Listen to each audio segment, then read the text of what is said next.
Adesso dobbiamo individuare quelle che sono le soluzioni funzionali.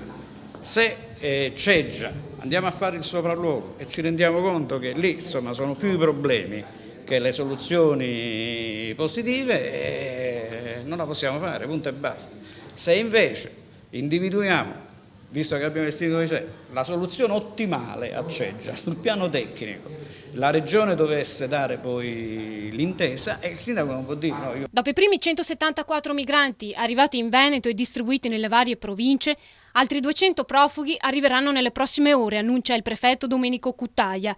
La valutazione delle strutture idonee all'accoglienza comporta un sopralluogo degli edifici e il confronto in corso già da tempo con i sindaci delle località designate. Abbiamo chiesto un incontro con il prefetto che ce l'ha concesso e dove porteremo una serie di evidenze per il fatto che secondo noi i luoghi individuati non sono adatti all'installazione di un hub fatto nella forma di tendopoli per le caratteristiche del territorio, cioè un territorio che ha problemi idraulici. Delle caserme di cui verrebbero sfruttati i piazzali per allestire tendopoli sono note le potenziali destinazioni di Treviso, Abano, Padova, Mira e Mestre. L'ultima ancora non viene svelata, dice Cuttaia, per evitare di allarmare il sindaco. In provincia di Venezia è la Caritas a mobilitarsi per prima. Per le altre strutture bisognerà procedere con i controlli in tempi stretti perché gli arrivi sono imminenti.